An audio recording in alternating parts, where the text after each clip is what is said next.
Beleza. E como é que o specification vai nos ajudar com isso, né? Tipo, como é que você usa a especificação, então, da forma certa, né? Vamos pensar o que é uma especificação. Quando você assina um contrato de locação, um contrato de aluguel, alguma coisa você assina ali, tipo, quando você clica na chequezinha ali, aceito, né, nos apps da vida que a gente baixa e tal, o que é ali? Tem um conjunto de termos, né, que dita a relação entre duas partes, né? Então tem a parte interessada, a parte contratada, e aí, né, existe ali uma relação, tipo, olha, dado essa entrada, eu vou produzir essa saída, certo? Uma especificação, ela é justamente o conjunto de critérios que precisam ser aplicados em algum contexto para que algo seja válido ou não. Ou seja, aquele objeto atende à especificação. Quando você vai baixar um jogo aí, qualquer um deles, você vai lá e olha os requisitos de hardware ali do teu PC. Né? O jogo existe independente de você conseguir rodar ele ou não. Independente Exato. de você querer jogar ele ou não, o jogo existe e ele está lá. E ele tem alguns critérios, ele tem 2 contratos, ele tem uma especificação mínima, ele tem uma especificação máxima, e aí você olha, qual dessas especificações me atende? Ah, eu entro nessa especificação aqui. Então vejam, o jogo, que é a nossa entidade, ele existe independente seja as especificações que são atreladas a ele. E você só vai saber se você atende aos critérios quando você, beleza, dado essa especificação mínima aqui, ou máxima, depende aí do teu budget, do teu PC, né, com $1 no preço que tá um pouco complicado. Então, dependendo for a sua especificação, aquele jogo será ou não válido para você. Então, Exato. a especificação é exatamente isso. Você tem um objeto, certo? Que em muitos casos nós aplicamos em entidades, em objetos de valor, que eles existem independente ou não da especificação que você vai aplicar. E uma ou mais especificações podem ser lançadas com uma série de critérios que vão validar se em dado cenário aquela entidade é válida para você ou não. E é isso. E o que acontece? Se você parar para pensar, é exatamente essa dinâmica que nós temos quando a gente pensa em regras de negócio. As entidades existem, independente das regras de negócio. Por quê? Porque é o estado da aplicação, é o valor, o veículo, a pessoa, a empresa, ela existe, independentemente da especificação ou não, da tua regra de negócio, ela existe. Agora, a regra de negócio controla a alteração desse valor, controla a criação dessa entidade, certo? Então, você precisa implementar a regra de negócio, então, ela funciona como uma especificação. E a gente sabe que, em muitos casos, não é uma regra de negócio apenas, é um conjunto de regras que precisam ser aplicadas em conjunto para validar algo. Então, é aí que o Specification Pattern brilha. É essa capacidade que ele dá para a gente de dar uma burocracia, de criar algo concreto. Imagina você expandir uma pastinha, igual expande a pastinha de entities, e conseguir ver quais são as regras de negócio que são implementadas na tua aplicação. Sem ter que sair vasculhando o teu espaguete aí para saber onde que está tal if, onde que está validando tal coisa, como é que tal coisa é inserida. É aí que brilha, Exato. né?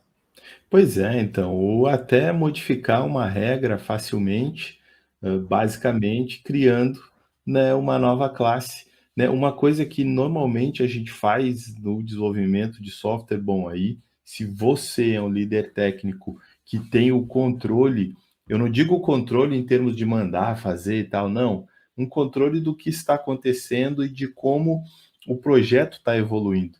Então, existem padrões de criação, né? As soluções, elas tendem a convergir numa mesma direção, de maneira a evoluir, e não ficar mudando e sempre reescrevendo aquela camada zero ali. Ah, eu criei 10 formas de fazer um CRUD, ou um driver de acesso a banco, e ao mesmo tempo eu não tenho nenhuma camada robusta que pesquise em vários bancos ao mesmo tempo, ou que escale horizontalmente, ou que publique, enfim, evento, alguma funcionalidade, né, diferente assim, e que colabore para agilizar, para acelerar, né, a entrega de valor para o negócio.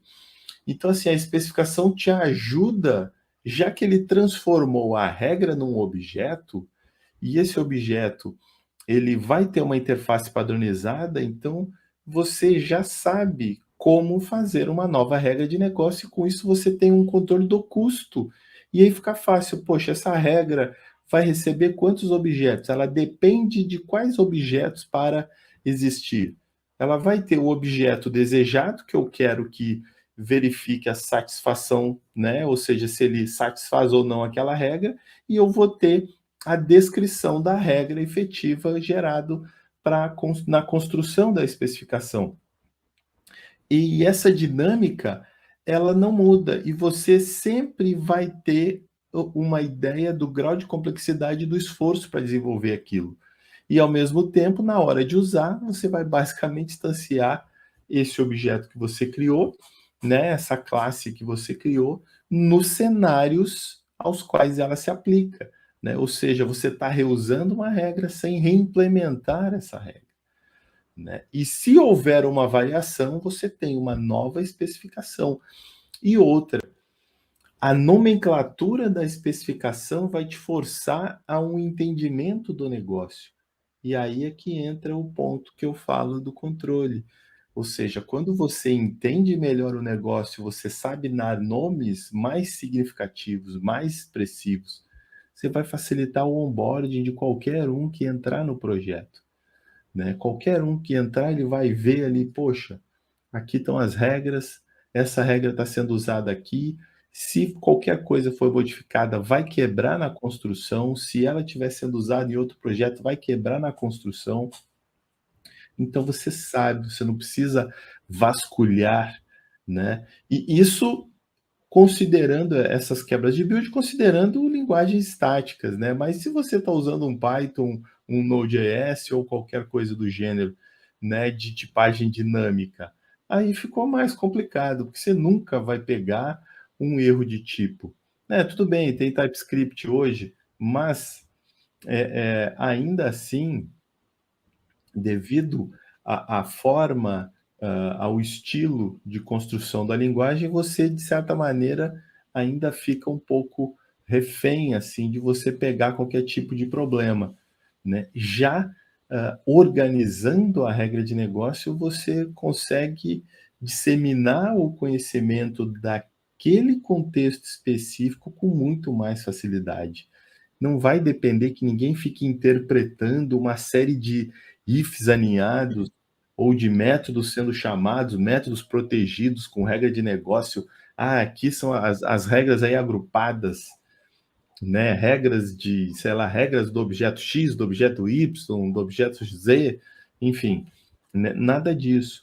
Você vai ter pura e simplesmente o encadeamento de especificações que depois a gente vai mostrar ali para vocês e vai ficar mais fácil, né? E o outro ponto que o Douglas citou, como a gente separou o código da estrutura do método, ou seja, a rotina especificamente das regras de validação, essa rotina vai basicamente se apoiar nesse cara para validar, poxa, esse objeto que eu estou recebendo, que eu vou processar, está válido?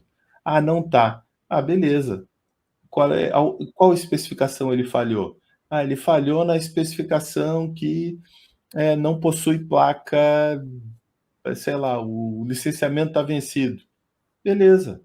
Ó, licenciamento está vencido.